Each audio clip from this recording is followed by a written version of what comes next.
Something's happening in America.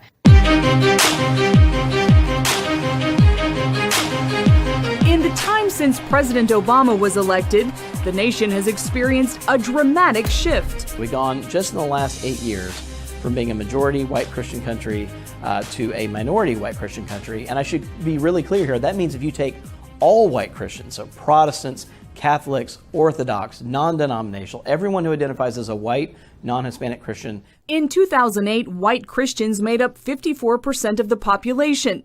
Today, they make up 45%. Here's why. White couples aren't having enough babies to keep up with birth rates of other races and immigration rates. Also, an increasing number of whites, especially millennials, are leaving the church. It's a new reality Robert Jones details in his new book, The End of White Christian America. Think about it. During the 8 years white Christians have been on the decline, the culture has changed dramatically.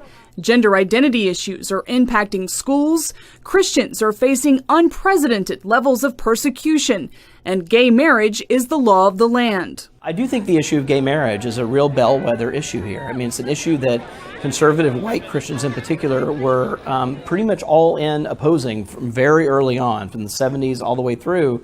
And it's an issue, as you said, that has kind of been lost. It's been lost in the courts. It's been lost in the court of public opinion. 8 years ago, 40% of Americans supported same-sex marriage. Today, 53% support it. Jones hopes his book serves as a guide to the signs of the times. They're the numbers behind the sense that something's different. It's being felt across America and is materializing both along racial and political divides. His book isn't about the presidential race, but his findings help explain what's fueling the Trump train. I think the anger that we're seeing is really rooted more in this sense of anxiety about cultural change and this sense really of nostalgia for a time when conservative white Protestants, I think, were more central to the American story, were more central to American culture, and had their hands, frankly, more on the levers of power. Nearly 80% of white evangelicals feel Christians are being discriminated against in America. And more than 2/3 believe discrimination against whites has become as big a problem as discrimination against other groups. White Lives Matter will be added to a list of hate groups. The Southern Poverty Law Center announced it will be adding the group to what it calls its hate map. An SPLC spokeswoman told Vice, "We are listing them because they are clearly white supremacists. Their motto should be only white lives matter." The group got a lot of attention earlier in August when it sent armed protesters to an NAACP office in Houston. Several members were carrying assault rifles, while others waved Confederate flags. The Anti-Defamation League has argued that symbols worn by those White Lives Matter protesters came from the Aryan Renaissance Society. In July, the National Socialist Movement announced a White Lives Matter rally in Buffalo, New York, but it was dwarfed by hundreds of counter-protesters. The SPLC has also argued that many of the social media campaign leaders for White Lives Matter have also been members of the Aryan Renaissance Society. White Lives Matter will eventually go on the SPLC's list of hate groups, but according to the Houston Chronicle, the hate map in question won't be updated until February. Next tonight, the football player igniting a national firestorm. San Francisco 49ers quarterback Colin Kaepernick explaining why he refuses to stand for the national anthem, saying he won't back down. Tonight, 49er quarterback Colin Kaepernick is back on the field as a growing chorus of critics wants him off of it. Former fans burning his number 7 jersey. I hope you get cut. One of them to the tune of the national anthem, which Kaepernick now infamously refused to stand for during a preseason game last weekend. Kaepernick saying he's making a stand against racial injustice in this country by sitting out the anthem. You see him right there on the bench in Green Bay over the weekend. There's people being murdered unjustly and not being held accountable. Cops are getting paid leave for killing people. Former teammates like Alex Boone, whose brother is a Marine, are incensed. If I had known that, my emotions would have been rolling. We probably would have had a problem on the sideline. And I get that he can do whatever he wants, but there's a time and a place, show some respect.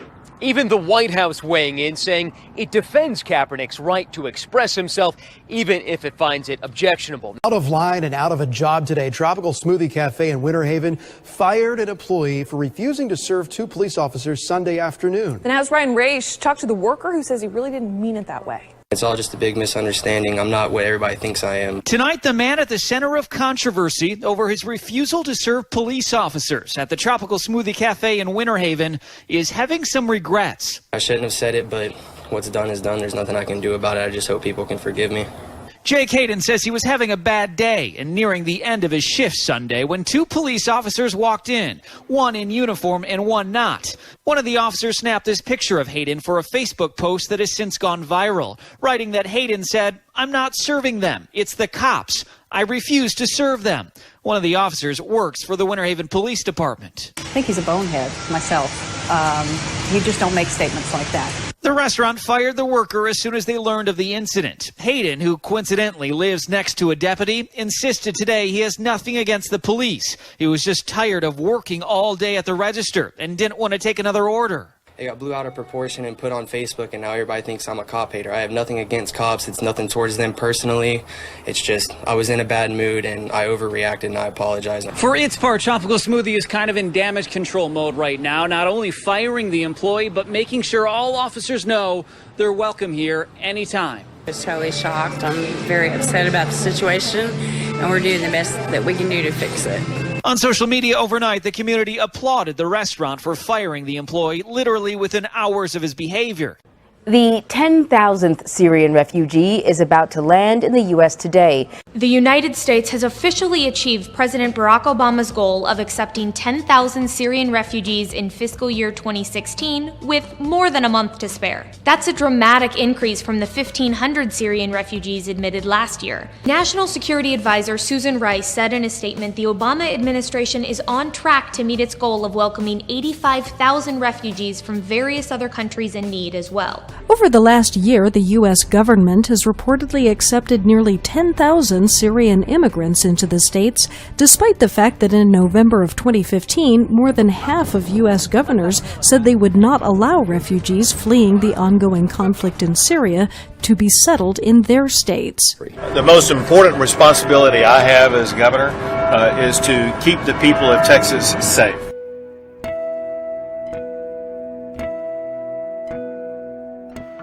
We have designated areas on campus.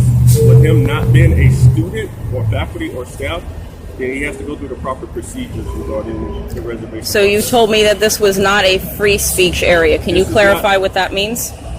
This is not a designated free speech area. So if you more than welcome to take a look at the facility use policy. And by that you mean that there are free speech areas on campus and that the entire campus is not a free speech area. That is correct.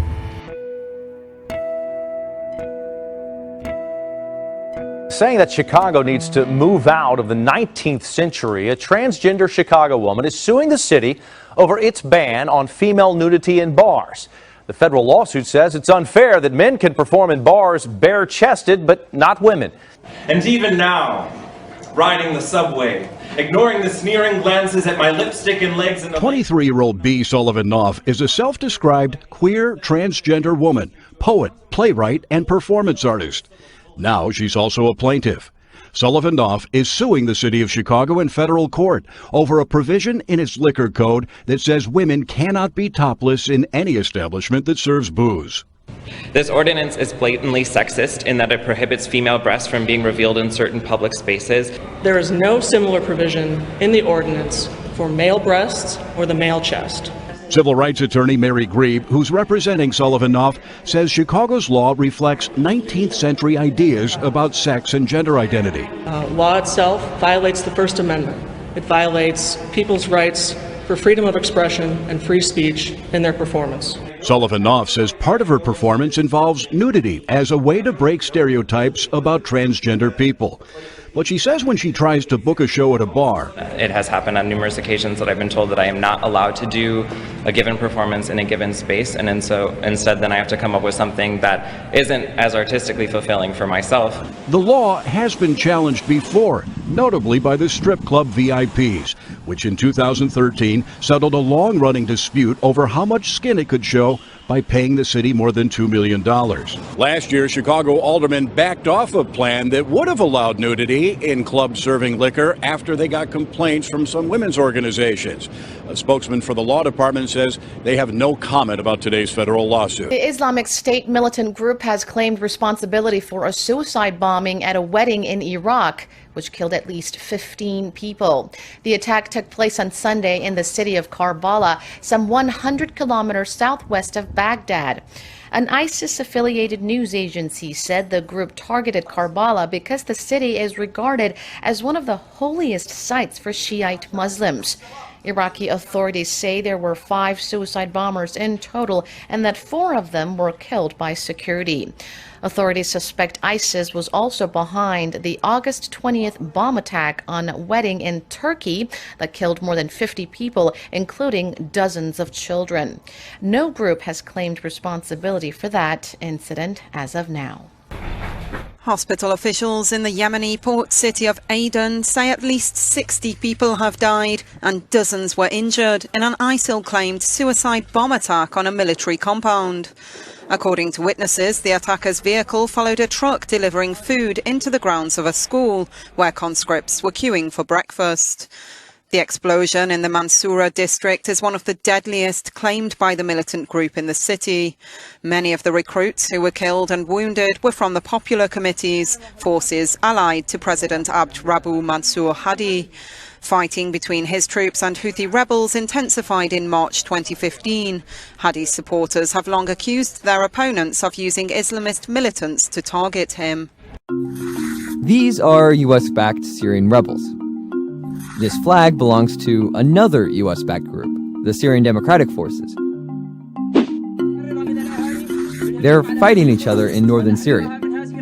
This kind of shows how much of a mess Syria's front lines are right now. Turkey's backing the Syrian rebels too. It helped them seize the ISIS border town of Jarablus. The rebels almost immediately clashed with the US-backed SDF just south of Jarablus. The SDF had recently liberated the important city of Manbij from ISIS. So while ISIS is their enemy, the SDF and rebels are each other's enemy too. The US is on defense. As a NATO ally, it supports Turkey, which supports the rebel groups. But the US also supports the SDF, which has been enormously successful fighting ISIS in Syria. With the two now fighting each other, the US is kind of in a hard spot.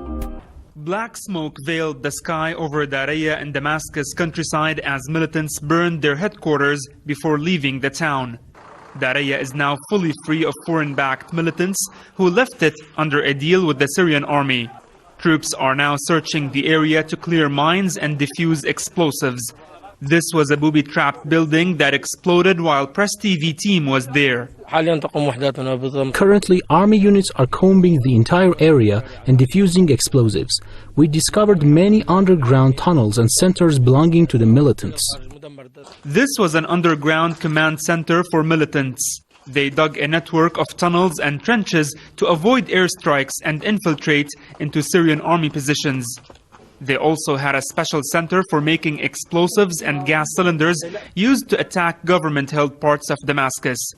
Those were front lines of militants for years here. President Park Geun-hye has called for heightened combat readiness against the new and dangerous threats emerging from North Korea. Our government and military should prepare practical countermeasures against North Korea's nuclear weapon and missile capabilities, and maintain a punitive stance against North Korea so that any kind of provocation from the North can lead its regime to self-destruction. During a cabinet meeting at the presidential office, South Korea's president said hopes are dashed that North Korea gives up miniaturizing their nuclear weapons. Park said South Korea and its people will become threatened if North Korea gets to mount a nuke on their ballistic missiles. The remarks come a few days after Pyongyang test-fired a submarine-based ballistic missile off the country's eastern coast. Tension is already running high on the Korean peninsula over Pyongyang's repeated nuclear and missile tests. A U.S. spy drone has been reportedly repelled by the Iranian Army's Air Defense Force before entering Iran's airspace. The Air Defense Force reportedly sent a warning to the American unmanned aerial vehicle, which was 20 miles away from the eastern airspace of the country. The drone had taken off from a U.S. military base in the Afghan province of Kandahar. This isn't the first time a U.S. unmanned plane tries to enter Iran. Back in 2011, an American spy drone was intercepted and grounded by the Islamic Revolution Guards Corps. It's not every day you get to meet a pope, but for those who have the honor, what exactly do you get the pope as a gift? Well, Mark Zuckerberg chose to give Pope Francis a drone, or at least a model of one. It's actually a pretty thoughtful gift, judging by what the founder and CEO of Facebook shared on his page. The model of the Aquila was tied to the men's discussion about connecting people, especially in parts of the world without internet access. The solar-powered aircraft aims to beam internet to places that don't have it. Facebook announced the drone's first test flight this summer. Pope Francis just got a model of it. Thousands of pilots are eager to get their drones off the ground and in the air. Today marks the first day that comprehensive federal rules governing drones will take effect. Yeah, it's fun for me. I fly every chance I get. And now, drone enthusiasts like Taylor Vaughn are rushing to get licensed and certified by the FAA as commercial drone operators. I want it to continue doing roof inspections, real estate photography. Having the FAA 107, as it's referred to, is just one of the new guidelines laid out for commercial drone use. Operators will also have to register the drone. They can't fly higher than 400 feet, they can't fly at night, and the entire unit has to weigh less than 55 pounds.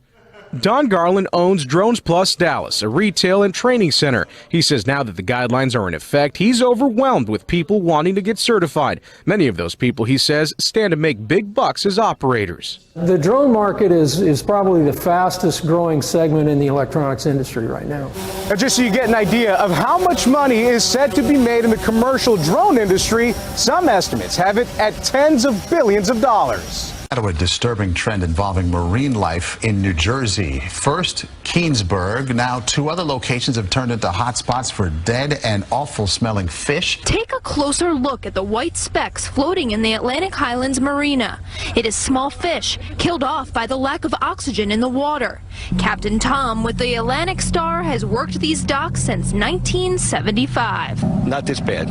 This was a big one. Water was completely covered. At first, when I saw the pictures, I thought it was packing peanuts. Not packing peanuts, but peanut bunker chased into the marina by their predator bluefish. The fish panic and swim into small condensed areas. But it was something sight to see. Unfortunately, they suffocate and die, and the reason why is because low dissolved oxygen. So fish need to breathe just like humans. More than 200,000 dead bunkerfish in Keansburg and the Atlantic Highlands. Further south in Little Egg Harbor, 10 to 12,000 dead fish were found in man-made lagoons. Never have we seen one this large and with this many fish in so many parts of the Bayshore area. The bodies of more than 300 wild reindeer were found scattered across a small area in central Norway, and officials believe they were all killed in a single lightning storm. A spokesman for the Norwegian Nature Inspectorate told local media he discovered the carcasses during a routine inspection of a remote hunting area last week. He told the local, "We've heard about animals being struck by lightning and killed, but I don't remember hearing about lightning killing animals on this scale before." The Norwegian Environment Agency said in a press release at least 70 of the reindeer were calves, and 5 of the animals had to be euthanized. In the meeting on Monday, scientists recommended to the International Geological Congress that the 11,700-year-old geological epoch known as the Holocene may be cut short and replaced by the Anthropocene. A geologic epoch is a series of world-changing events such as mass extinctions that have lasted millions of years. Scientists say that humans have found a way to disrupt the Earth's natural patterns due to pollution, radioactive chemicals, and destruction of natural habitats. According to a report in Science, more than 75% of species of animals and plants could be gone within a few centuries. Professor Will Steffen, a researcher at the Australian National University and the Stockholm Resilience Centre, said that this is a new phenomenon and indicates that humanity has a new responsibility at a global level for the planet.